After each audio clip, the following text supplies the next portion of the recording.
જય હિન્દ ફ્રેન્ડ્સ, ગુરુકુલમાં તમારું સ્વાગત છે। હું છું ગૌરાંગ પરમાર અને આજના વિડીયોમાં આપણે જોવાના છીએ ગુજરાત સરકારની એક સ્કીમ, એક યોજના જેનું નામ છે લાલ ચોપડી યોજના, જેને બીજા નામથી શ્રમયોગી કાર્ડ તરીકે પણ ઓળખવામાં આવે છે। તો આ વિડીયોમાં આપણે મુખ્યત્વે જે બાબતોનું જોવાના છીએ, જેની ઇન્ફોર્મેશન મેળવવાના છે, એ પહેલાં આપણે એક બ્રીફ જોઈ લઈએ। તો આ વિડીયોમાં આપણે જોવાના છે કે ફોર્મ, સૌથી પહેલાં તો ફોર્મ ક્યાંથી મળશે, બરાબર। સૌથી પહેલાં તો ફોર્મ ક્યાંથી મળશે, પછી કઈ બાબત આ વિડીયોમાં જોવાના છે, તો કે યોજના છે શું, શેના માટેની આ યોજના છે, કોને કોને એ યોજનાનો લાભ મળી શકે, કયા પુરાવા જોઈએ અથવા કયા ડોક્યુમેન્ટ્સ જોઈએ આ યોજનામાં ફોર્મ ભરવા માટે, કયા આપણને ડોક્યુમેન્ટ્સ જોઈએ, જરૂરી સૂચનાઓ જે ફોર્મની અંદર આપેલી છે, બરાબર, કે એ સૂચનાઓથી આપણને ખ્યાલ આવે કે આપણે કઈ બાબતોનું ધ્યાન રાખવું જોઈએ ફોર્મ ભરતી વખતે અથવા ભરવું જોઈએ, એના માટેની ક્રાઇટેરિયા આપણે પાસ કરીએ છીએ, એલિજિબલ છે કે નહીં, એ બધું ખબર આપણને ત્યાંથી પડે। છેલ્લે જોઈએ એક પ્રશ્ન છે કે સ્વયં પ્રમાણિત પ્રમાણપત્ર શું છે। આ જે ડોક્યુમેન્ટ્સ જોઈએ છે આ ફોર્મ ભરવામાં, એમાં એક ડોક્યુમેન્ટ સ્વયં પ્રમાણિત પ્રમાણપત્ર નામનું હોય છે, જેના વિશે આપણે આ વિડીયોમાં આગળ ચર્ચા કરવાના જ છે, બરાબર। તો એના વિશે પણ આપણે એ પ્રશ્નનું પણ સોલ્યુશન મેળવીશું। તો શરૂઆત કરીએ તો સૌથી પહેલાં આપણે કહીએ કે યોજના શું છે। તો આ જે લાલ ચોપડી એટલે કે શ્રમયોગી કાર્ડ પણ જેને કહેવામાં આવે છે, એ યોજના અંતર્ગત ઘણા બધા અલગ અલગ પ્રકારની યોજનાઓ ચાલે છે। એ ચોપડી અથવા એ કાર્ડના અંતર્ગત એટલે એની અંદર, બરાબર, એના નીચે ઘણી બધી યોજનાઓ ચાલે છે, જે અલગ અલગ પ્રકારની સ્ટુડન્ટ માટે પણ કામની હોય છે, અથવા તો કોઈ પ્રસૂતિવાળી મહિલા હોય ઘરમાં, બરાબર, એમના માટે પણ કામની હોય છે, કોઈ બાંધકામ રિલેટેડ, મુખ્યત્વે આ યોજના એમના માટે જ છે કે જે બાંધકામ રિલેટેડ, બરાબર, કામ સાથે જોડાયેલા હોય, કોઈ કડિયા હોય, કોઈ ચણતર કામમાં હોય, કે પછી એવા દરેક કામ સાથે, બાંધકામ રિલેટેડના કામ સાથે જોડાયેલા હોય, એમની માટે આ શ્રમયોગી કાર્ડ છે, બરાબર। તો આ બધા અલગ અલગ એમના ફાયદા છે, અલગ અલગ લોકો માટે, એમના છોકરાઓ જે વિદ્યાર્થીઓ હોય એમને પણ એના લાભ મળી શકે, પછી એમના ઘરમાં કોઈ પ્રસૂતિવાળી સ્ત્રી હોય, મહિલા હોય, એમને પણ મળી શકે, પછી અલગ અલગ યોજનાઓ અંતર્ગત હેલ્થ રિલેટેડ એમનું જે હોય એ એમના પણ મળી શકે, કોઈ વખતે કોઈ એક્સિડન્ટ થયો કે ગમે ત્યારે તો પૈસાની જરૂર પડી તો એના રિલેટેડ પણ લાભ મળી શકે, બરાબર, આ યોજના અંતર્ગત। તો આ બધું આ યોજનાની અંદર આવે છે। તો એ આ લાલ ચોપડી અંતર્ગત, આ શ્રમયોગી કાર્ડ અંતર્ગત જ આવે છે। તો આ તો થઈ ગયું કે યોજના શું છે, પહેલો પ્રશ્ન આપણો ક્લિયર। બીજો પ્રશ્ન કે કોને કોને આ લાભ મળી શકે। તો આ લાભ જેને મળી શકે એ પણ આપણે જોઈ લઈએ। તો આ જે શ્રમયોગી કાર્ડ છે એ મુખ્યત્વે કયા વ્યવસાય, તો કે બાંધકામ પ્રવૃત્તિઓ સાથે જોડાયેલા જે હોય એમને આ મળી શકે। ફોર્મ જે આપેલું છે, બરાબર, જે આપણને ફોર્મ, હા, ફોર્મ ક્યાંથી મળશે એ જોઈએ। તો સૌથી પહેલાં ફોર્મ જે છે એ શ્રમયોગી કલ્યાણની કચેરી, શ્રમયોગી કલ્યાણ કચેરી, જે દરેક જિલ્લામાં અલગ અલગ, બરાબર, પોતપોતાની હોય છે જિલ્લા વાઇઝ, તો ત્યાં એ કચેરીએ જઈને કહેવાનું કે લાલ ચોપડી માટેનું અથવા તો શ્રમયોગી કાર્ડ કઢાવવા માટેનું ફોર્મ અમારે જોઈએ છે। તો એ લોકો એ ફોર્મ તમને આપશે અને એ ફોર્મ પછી ત્યાં જમા તમારે ભરીને ડોક્યુમેન્ટ સાથે જમા કરાવવાનું।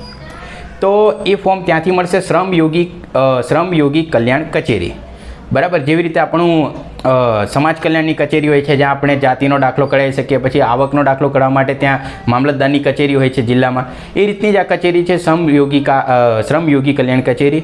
તમે એ કચેરીએ જોઈને પણ એનું એડ્રેસ મેળવી શકો છો કે અમારા જિલ્લાની, બરાબર, જેમ કે વડોદરા છે તો નર્મદા ભુવન છે, હવે ત્યાં જઈને આપણે પૂછપરછ કરી શકીએ કે ક્યાંથી આ શ્રમયોગી કાર્ડ મળશે, કઈ કચેરીએ જવું પડશે કે ત્યાં જ મળે છે, એ બધી રિલેટેડ ત્યાં જઈને આપણે પણ ચર્ચા કરી શકીએ। તો એ રીતે પૂછીને આપણે પહોંચી જવાય કે શ્રમયોગી કલ્યાણ કચેરી ક્યાં છે, બરાબર, અને ત્યાં જઈને પછી આ ફોર્મ આપણે લઈ લેવાનું। પછી જોઈએ કે કોને કોને આ શ્રમયોગી કાર્ડનું મળશે સહાય।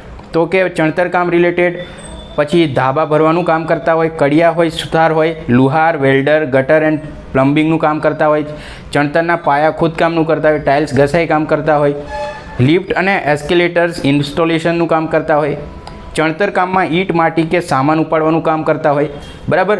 તો આવા અલગ અલગ ચણતર અને બાંધકામ રિલેટેડ કામના લગભગ 38 જેટલા નામ એમણે ફોર્મમાં આપ્યા છે, અને એની સિવાય 39મા નંબર પર એમણે અન્ય લખ્યું છે। અન્યનો મતલબ કે એ 38માં બી ના આવતા હોય, એના સિવાયનું કોઈ કામ કરતા હોય એના રિલેટેડ, તો એ કામ પણ ત્યાં તમે અન્ય તરીકે પછી કરીને લખી શકો, બરાબર. હવે અન્યમાં પાછું ત્યાં જઈને તમારે કન્ફર્મ કરાવવું પડે કે આ કામ કરે તો એના માટે અમે આ કામ કરીએ છીએ, જે પણ તમે કરતા હોઈએ, તો એ રિલેટેડ પછી શ્રમયોગી કાર્ડ મળી શકે. જો મળતું હોય તો પછી અન્ય કરીને એના રિલેટેડ ઇન્ફોર્મેશન ભરીને ફોર્મ ભરીને તમે જમા કરાવી શકો છો. ફોર્મમાં કશું નહીં, સાદી ઇન્ફોર્મેશન જ છે બધી, સિમ્પલ કે નામ, એડ્રેસ, બરાબર, હાલનું સરનામું ને આ તે બધું મેઇનલી ડોક્યુમેન્ટ્સ છે બધા, એ બધું છે. તો હવે આપણે જોઈએ કે બીજો નંબર કોને કોને લાભ મળે, એ પણ આપણે પતી ગયો પ્રશ્ન, એ સોલ્વ થઈ ગયો. હવે જોઈએ કયા પુરાવા કે ડોક્યુમેન્ટ્સ જોઈએ આ ફોર્મ ભરવા માટે. તો સૌથી પહેલાં આપણે જોઈએ તો ચૂંટણી કાર્ડ, બરાબર, એટલે કે મતદારનું ઓળખપત્ર જેને આપણે કહીએ એ જોઈશે. સૌથી પહેલાં તો મતદાર ઓળખપત્ર, બરાબર. એની પછી આપણે સૂચનાઓ જોઈશું, પણ સૌથી પહેલાં આપણે ડોક્યુમેન્ટ જોઈ લઈએ. તો મતદારનું જે ઓળખ કાર્ડ હોય, બરાબર, એ જોઈએ. પછી ઘરના જે પણ સભ્યોના નામ તમે ફોર્મની અંદર એક લિસ્ટ આપી છે, મતલબ ખાના આપ્યા છે જેમાં સભ્યોના નામ અને એમનું નંબર ને એ બધું લખવાનું છે. તો એમાં જે સભ્યોનું લખ્યું હોય એમના તમારે આધાર કાર્ડનું જો ઝેરોક્સો જોઈન્ટ કરવી હોય તો કરી શકાય.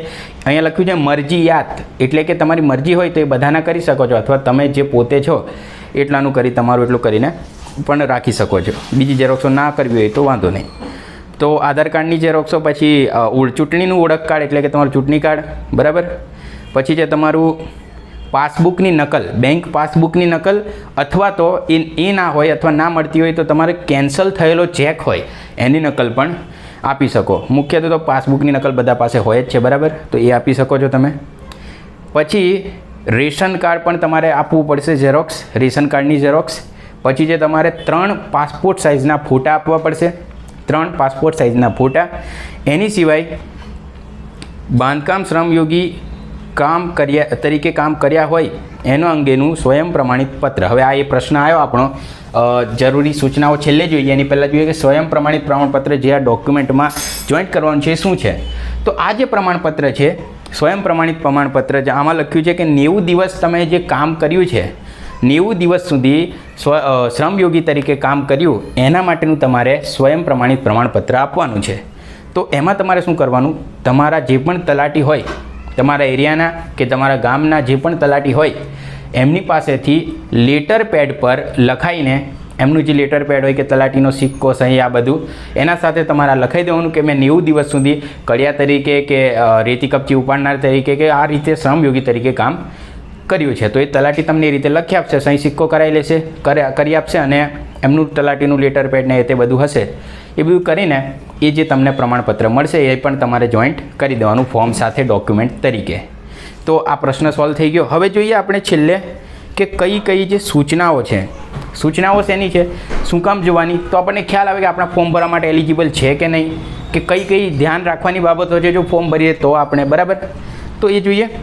સૌથી પહેલાં જે ફોર્મ માત્ર બાંધકામ શ્રમયોગી માટે જ છે, મતલબ કે જે મજૂરી રિલેટેડ કામ અથવા તો રેતી કપચી ઉપાડનાર, કડિયા તરીકે કે એ રિલેટેડ કામ કરતા હોય એમના માટે જ છે શ્રમયોગી, બરાબર. જે શ્રમનું કામ કરતા હોય, મહેનત મજૂરીનું જે કામ કરતા હોય એમના માટે જ છે.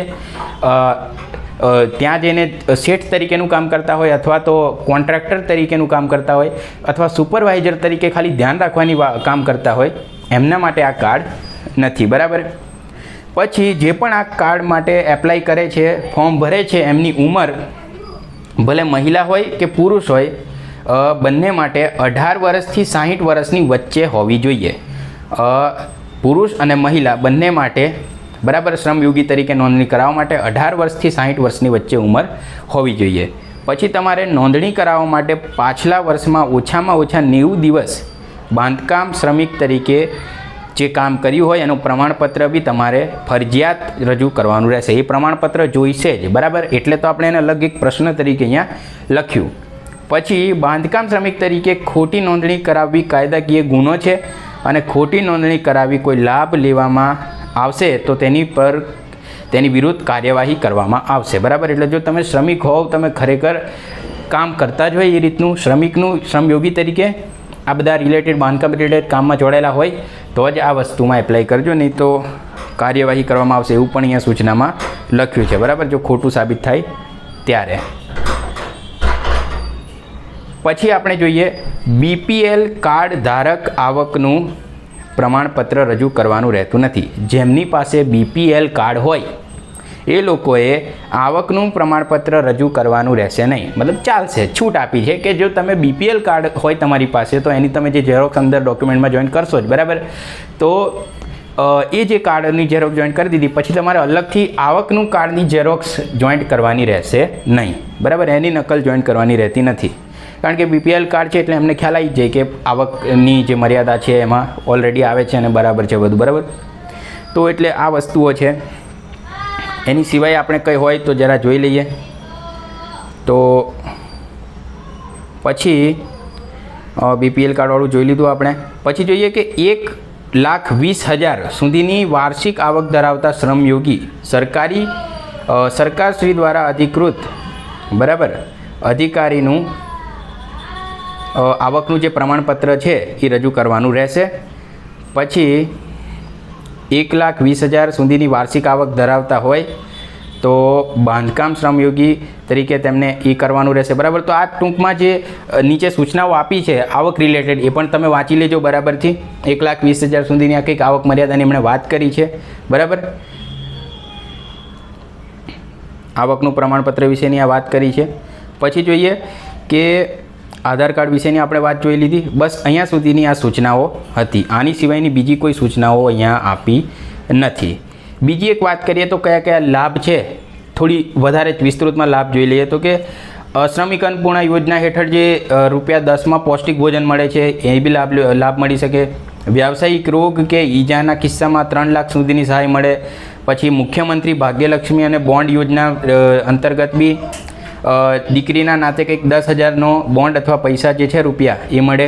પછી સ્થળાંતર કરતા બાંધકામ શ્રમિકના બાળક માટે બી શ્રમિકના વતનમાં જ હોસ્ટેલની સુવિધા, આ બધી વસ્તુઓ. પછી ધન્વંતરી રથ દ્વારા મફત આરોગ્ય તપાસ સારવાર, આ બધા લાભ છે એ આપણને મળી શકે, બરાબર. તો આ બધા લાભ થઈ ગયા, એના ડોક્યુમેન્ટ જોઈ લીધા, સૂચનાઓ જોઈ લીધી. તો આ બધી બાબતોની ચર્ચા કરી આપણે. લાલ ચોપડી એટલે કે શ્રમયોગી કાર્ડ વિશેની વાત જોઈ. ક્યાંથી ફોર્મ મળશે? શ્રમયોગી કલ્યાણ સમિતિ, આપણે એની જે કચેરી હોય ત્યાંથી મળશે, બરાબર. તો આ તમામ ચર્ચાઓ આપણે કરી લીધી. લાલ ચોપડી એટલે કે શ્રમયોગી કાર્ડ વિશેની ઇન્ફોર્મેશન, માહિતી બધી જ આપણે જોઈ લીધી. ફરીથી આવા જ કોઈ નવા ઇન્ફોર્મેટિવ સૂચનાત્મક, બરાબર, જેમાં આપણે આવી માહિતીઓ મેળવતા રહીશું અને આવા જ એક પછીના વિડીયોમાં મળશું. ત્યાં સુધી મળીએ. જય હિન્દ. Thank you.